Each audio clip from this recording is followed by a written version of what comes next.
I honestly believe this could be the best Rogue Invitational yet, and I'm not just saying that because I finally get to go.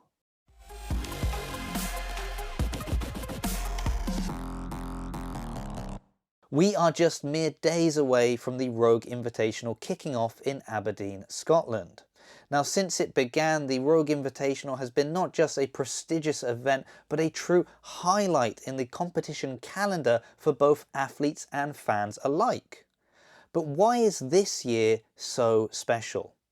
And before I go any further, I just want to ask, and let me know in the comments if you plan to be there in person and I might actually get to meet you, or if you're going to be watching on the stream, or maybe you're just going to skip the event altogether. Now let's just start by talking about the location and its move to Scotland. Now why is that so important? Well, we have seen that Europe will turn up for live events. Most noticeably, we see this when it comes to the semi-finals, and we look at the turnout at the French Throwdown and we compare that to what we see happening in the US. So yes, we know that people in Europe will attend these events. And it's also true that in the UK, in Europe, we do put on some pretty big events that can attract some of the biggest names within the sport of CrossFit. But it's going to be different when we have an entire field filled with those big names. So it's not just the European fans that will be attending, but this will be attracting people from all over the world, and they will get to experience what it's like at one of these big European events. Now that is going to be something very special for both the athletes and the fans that are attending. But it goes beyond simply having a crowd of people cheering on their favourite athletes. It's also an interesting experiment to see if it's beneficial moving established events from one part of the world to another. So taking the Rogue Invitational from America to Europe. Because if this works, well, we could see it happen again. We could see the games perhaps coming to Europe sooner than we thought. Or what about the Rogue Invitational? This year it's Europe. Maybe in the future they'll go to Australia. We know that they turn up for live events as well. But of course, it's not all about the location, is it? What about the event itself? Well, it might surprise you, but I want to start by talking about Strongman. Because we know there's going to be Strongman and Strongwoman at the Rogue Invitational. Now, while that will be an interesting spectacle for all that are there, there's also something very interesting regarding the payout for these events. Because both the men and the women will be paid the same. Now, while that's very common with regards to CrossFit competitions, that is not the case for Strongman. So this is a wonderful opportunity for these women to show up, show off what they can do, and also get a decent chunk of cash for doing so. But if you're here watching this video, then probably it's because you're a fan of the CrossFit side of competition. So why is this year going to be so interesting? Well, we could pick out a number of reasons. Well, for example, if you are a fan of Brent Fow, we already know this is going to be his last big event before his retirement. Now, that being said, I also often wonder whether anybody truly retires within CrossFit. For example, we have the Legends at Rogue that is pretty much made up of athletes who have technically retired. So while he is retiring, it might not be the very last time we get to see Brent Fow competing.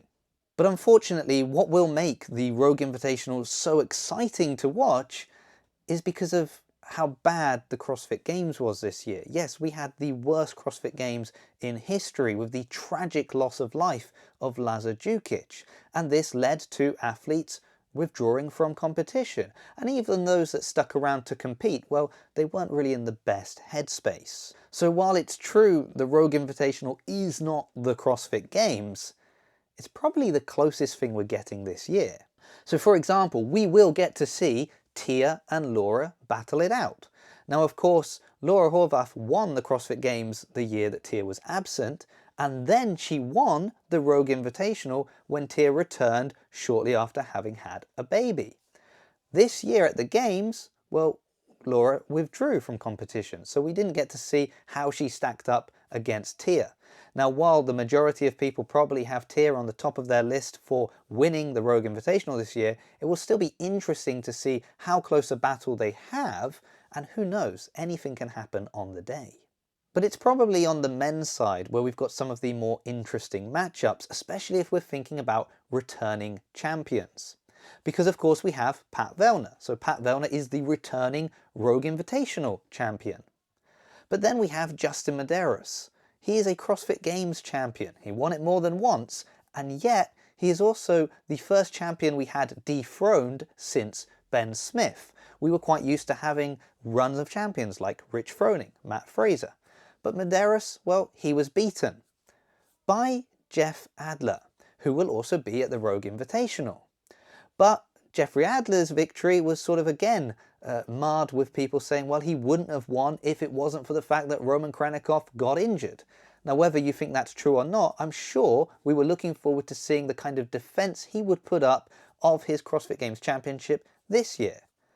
Well, we didn't get to see that because he also withdrew from competition. Yes, this year the CrossFit Games was won by James Sprague, who will also be at the Rogue Invitational. But with all the circumstances around the CrossFit Games this year, a number of people are putting an asterisk next to his name when they consider him a CrossFit Games champion. So it will be interesting to see these 4 champions battle it out at the Rogue Invitational. However, when you add into the mix people like Dallin Pepper, Ricky Garrard, as well as a number of other strong contenders, well, really anyone could emerge victorious. But you know what, maybe that's not the thing you're interested in. Maybe it's the fact that you'll have someone like Taylor Howe representing the UK on the competition floor, shoulder to shoulder with these incredible athletes. Or maybe we're just happy to see people that we missed at the Games. For example, Amanda Barnhart will be there. It was unusual not seeing her at the CrossFit Games, although if she has to pick a year to miss, it was probably the right one. Honestly, there is so much happening at the Rogue Invitational that I'm sure every single one of you has their own individual thing that they are looking forward to seeing, and if you want to share what that is in the comments below, I would love to read it.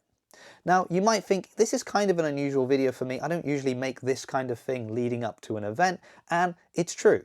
But also it's rare that I get to be there in person, but I will be. And I'll be trying to produce as much content for everyone as I can. So if there is something in particular you would like to see or you would like me to try and cover at the Rogue Invitational, just let me know what that is and I promise I'll do my best.